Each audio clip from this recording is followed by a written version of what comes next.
अमळनेरमध्ये अवैध वाळू वाहतुकीचा बळी ठरलेला धक्कादायक प्रकार समोर आलाय। डंपरच्या चाकाखाली येऊन एका निष्पाप तरुणाचा दुर्दैवी मृत्यू झाल्यानं संपूर्ण शहरात संतापाची लाट उसळली आहे। मिळालेल्या माहितीनुसार तापी नदी पात्रातील वाळू घाटांवरून मोठ्या प्रमाणावर अवैधरित्या वाळू उत्खनन सुरू होतं। त्याची वाहतूक करणारे डंपर बेधडकपणे शहरातून धावत असल्याचा आरोप नागरिकांकडून केला जातोय। इथं नागरिकांचा जीव जातोय, नागरिकांच्या जीवावर बेतते। मागे पण शनीपेठ परिसरात एक ताडेपुराच्या माणूस होता बिचारा, त्याचे झालं, आता हा तरुणाचे झालं। किती बडी घेणार पोलीस प्रशासन एकही कारवाई करायला तयार नाही। काल रात्री अंमळनेर शहरवासियांनी धाडस दाखवत सुमारे 30 ते 35 वाळू डंपर शहरातून जात असताना थांबवले। नागरिकांनी हे प्रकरण पोलीस आणि महसूल प्रशासनाच्या निदर्शनास आणूनही दिलं, मात्र कारवाई करण्याऐवजी प्रशासनानं तक्रारदारांनाच उलटसुलट सुनावल्याचा आरोप स्थानिकांकडून केला जातोय।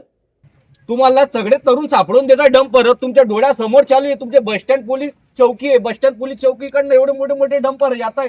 अहो, मी स्वतः तक्रारी केलेल्या आहेत ना 2। तुम्ही प्रांत साहेबांना विचारा, तहसीलदार साहेबांना विचारा, तरी तुम्ही दखल घ्यायला तयार नाही।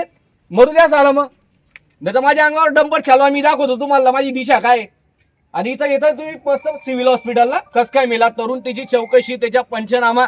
मग रात्री डंपर कोणाच्या आशीर्वादाने सोडले गेलेले पहिले तुम्ही मला ते इथं अहवाल द्या, उत्तर द्या तुम्ही पिया साहेब। रात्री कोणाच्या आशीर्वादाने डंपर सुटले, ज्या मुलाने डंपर पकडले त्याच्यावरती गुन्हे दाखल करताय, त्याला पोलीस स्टेशनला घेऊन जाताय, त्याला दमदाटी करतायत, तुझ्यावर गुन्हे दाखल करू। ही कुठली पद्धत आहे? सगळ्या पत्रकार साहेबांना माझी कडकडीची विनंती पहिले तर माझ्या जेवढ लेखी तक्रारी साहेब दिलेल्या प्रांत साहेबांना। नागरिकांचं म्हणणं आहे, जर कालच योग्य वेळी कारवाई झाली असती तर आजचा हा जीवघेणा अपघात टळू शकला असता। मात्र प्रशासनाच्या दुर्लक्षामुळे एका सामान्य कुटुंबातील तरुणाला आपला जीव गमवावा लागलाय।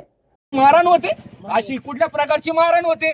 व्हिडिओ आहेत सगळे रात्रीचे ऑन कॅमेरा, हे तिथं जातात। 25 डंपर कोणाच्या आशीर्वादाने सुटले, कोणाच्या आशीर्वादाने 25 डंपर रात्री सुटले। रात्री जर तुम्ही कारवाई केली असती तर जीव गेला असता का? इथं गेला असता का आज तो जीव? पिया साहेब काय करत होते? पिया साहेबांनी रात्री डंपरवरती कारवाई केली का? आज संध्याकाळी अंमळनेर शहरात एका वेगानं धावणाऱ्या डंपरच्या चाकाखाली येऊन तरुणाचा दुर्दैवी मृत्यू झालाय। या घटनेनंतर अंमळनेर शहर आणि तालुक्यात संतापाची तीव्र लाट उसळली आहे। जोराने डंपर जात होते, डंपरवाल्यांना थांबवलं 9:30च्या नंतर। 9:30च्या नंतर तर 11 वाजेपर्यंत जोरात डंपर जाते। मी त्यांना थांबवलं, त्यांना म्हटलं हळू डंपर जाऊ द्या, आणि एवढं ओढलोट तुम्ही कोणाच्या आदेशाने घेऊन जाताय, तुम्हाला पाठीशी कोण घालतंय? तर त्यांनी ते ठेकेचे मालक बिलक सर्वांना तिथं बोलवलं।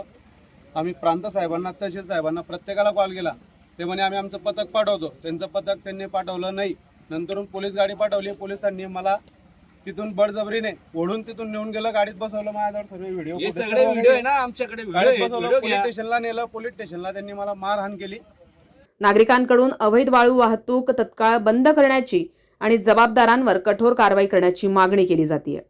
या घटनेनंतर परिसरात तणावपूर्ण वातावरण निर्माण झालं असून प्रशासनाकडून परिस्थिती नियंत्रणात आणण्याचे प्रयत्न सुरू आहेत। या प्रकरणातील पुढील घडामोडींवर आमचं लक्ष कायम राहील। पाहत रहा स्वराज्य खानदेश न्यूज, जळगाव।